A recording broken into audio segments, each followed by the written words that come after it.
Сәлематсыздар ма? Құрметті көпшілік. Міне жаздың басы да келіп қалды. Мамыр айында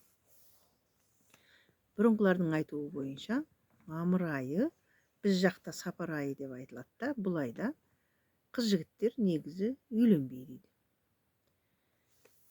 Басқа жақта мүмкін басқаша болуы мүмкін. Келесі айда мысалы шілде айына дейін, одан ары маусым айынан бастап неше түрлі құдалықтар күтіп тұр алдымызда. Үйлеріңізден, төрлеріңізден той кетпесін, қонақ үзілмесін. Соған байланысты бірнеше мақал айтқым келіп отыр. Және салт дәстүрден бір-екеуін сіздерге тағы да оқып берейін деп отырмын. Үйлену оңай, үй болу қиын деген тақырыпта бабадан қалған байлығым деген қазақ мақал мәтелдердің ішінде өзіме ұнаған бірнешеуі бар. Жаңадан үйленген жастарға арналған мақалдар екен. Естір құлақ болса, түйіп жүріңіздер. Қатының жақсы болса шырағың, атың жақсы болса пырағың. Жақсы әйелдің қолы ұзын, жаман әйелдің тілі ұзын. Екі жарты бір бүтін, ерлі артын бір түтін дейді. Еркек тұз сақтайды, ұрғашы үй сақтайды. Жақсы әйел теңі жоқ жолдас, түбі жоқ сырлас. Еркекке жүрек керек, әйелге тірек керек. Жақсы әйел өміріңді ұзартады, жаман әйел үстіңе тұз артады дейді. Ұлың үйленсе ырысың, қызың орын тапса өрісің. Алмауыттан ат мінсең, жақын болар алысың, әдепті арлы жар сүйсең, оңғарылар барысың делінген. Ерлі зайыптының ашуы, екі енжаулық кепкенше дейді. Тату үйдің тамағы тәтті. Жақсы әйел жаман еркекті ер қылады, жаман еркек жақсы әйелді жер қылады. Жігітінде жігіт болмаған, өмір қызығынан құр қалған дейді. Бұл сүрбойдақтарға айтылған мақал болу керек. Қырсыққан қыз бай таппас, қырсық жігіт мал таппас. Қыз жігіттікі, қымыз көптікі делінген. Қызда ауылдың иттері күн шыққанша үреді дейді. Міне көп демес, аз демес біраз мақалдарды естеріңізге салдым. Біразын өзім үйрендім. Салт дәстүріміздің ішінде осы жастарға үйленгеніне байланысты. Мысалы, құда аттандырар, құда тартар, құда түсу, және де құда шақыру, құйрық бауыр дегенге аз-аздан тоқталғым келіп отыр. Құда аттандырар дейді. Құдаларды қарсы алу қандай жауапты әрі қызықты салт болса, кетерде аттандыру да сондай міндетті жүктейді. Оларды риза етіп аттандыру бүкіл ағайын туғанның бірлігі мен үлгі өнегесін дәлелдейді. Құдалардың көлігін дайындап жолға шығару да тойдың соңғы қызметін көрсетеді. Қыз жеңгелер мен жас әйелдер құда аттандырар деген кәде алады. Жалпы кәде алу, мысалы ақша болсын, мата болсын, басқа сыйлықтар болсын, пайда табу емес, ұлт дәстүрі мен ойнақы мінезінің ғана айғағы деп тану керек. Кәде осы көріністердің дәнекері ғана. Оған ешкім алып алты, жеп жеті болмайды делінген. Өте дұрыс айтылған. Құда тартар дейді. Құдалықтың жөн жоралары, салт дәстүрлері, түрлі ырымдары мен кәде түрлері өте көп. Соның ішінде қыз алуға келген құдаларға жасалатын құрмет те аз емес. Сол сияқты олар тартатын күлкілі азап одан да көп. Олар құдаларын құдайдай сыйлай отырып, құда тартар атты кәдені дәстүрден аттап өтпейді. Бұл ойын күлкіге, сауыққа, сынға құрылған салт.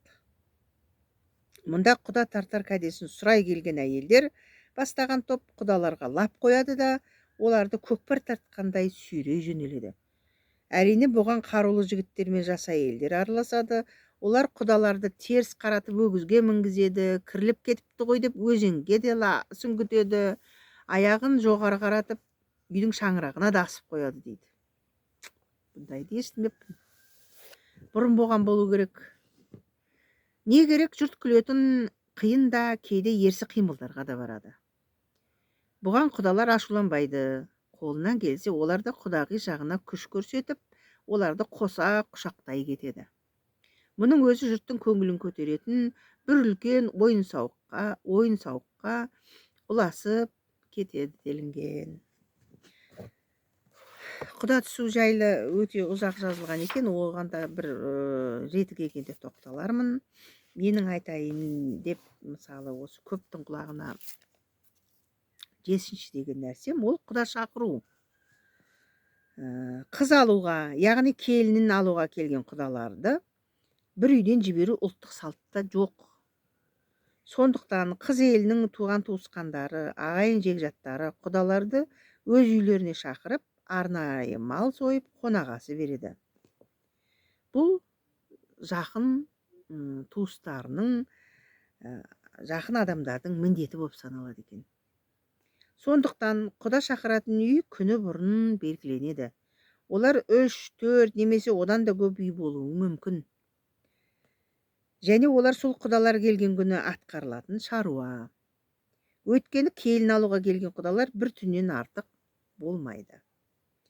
Бұл шақыру сыйластық әрі сыпайы таныстық белгісі. Құдалар шақырған үйге табаққа салар деген кәде тастайды. Бізде ол оңтүстік жақта құда табақ деп аталады. Бұл да шақыру салтының бір шарты делінген. Қысқаша айтылғанда осылай. Енді өте құлағымызға таныс кәделердің бірі құйрық бауыр. Құйрық бауыр жедің бе, құда болдым дедің бе деген мақал бар екен. Бұл құдалық дәстүр рәсімі болғанымен, ұлт салт дәстүрінде орны бөлек жай.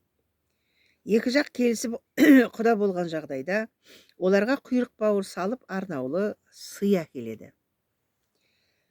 Әкелуші әйел бауырдай жақын, құйрықтай тәтті болыңдар деп тілек білдіреді. Одан барлық құдалар ауыз тиеді. Құйрық бауыр қазақ дәстүрінде құда болудың заңды белгісі, құжат болып бекітілген. Құдалық дәстүр және оған сәйкес әдет-ғұрыптар әдетте әзіл қалжыңсыз, ойын сауықсыз өтпейтіндігі әркімге белгілі. Сондай-ақ осы құйрық бауыр салтында да қалжың өлеңдер мен қағытпалар да айтылмай қалмайды. Мысалы, мынандай қысқаша өлең келтірілген екен. Құда дейсің-ау, құйрық бауыр жейсің-ау, құйрық бауыр жемесең, несіне құда дейсің-ау. Үлкен құда әнекей, кіші құда мінекей, құйрық бауыр асаттым, кәделерің кәнекей. Үлкен құда бас құда, кіші құда жас құда, құйрық бауыр әкелдім, аузыңды аш құда. Үлкен құда ардақтай, кіші құда салмақтай, құйрық бауыр асатам, тістеп алма бармақтай. Осындай өздерінің жәнінен шығарып, ұйқастарын тауып, әзіл қалжыңға айналдырылған құйрық бауыр асату дәстүріміз еш уақытта таусылмасын. Осылай дәстүріміз жалғаса берсін. Амандық саулықта кездесе берейік. Менің артымда тұрған мына өзіміздің қара домбырамен қатар тұрған көршілес біздің ауылға өте жақын шекаралас қырғыз елінің қомызы. Өзім оларда ойнай білмесем де дәріптеп іліп қойып өте жақсы ұнайды. Ауылымыздың шетінде Қырғыз Алатауы, Манас шыңы бар. Радиомызда қалай қойсақ та қырғыздың әуендері құлаққа өте сіңісті болғандықтан осындай қатар қазақ қырғыз бір туған боп елеулі тұр. Татулықта болайық, менің каналыма жазылып, оқып, пікір білдіріп, көре жүріңіздер. Әлде талай қызықты кездесулер болады деп ойлаймын.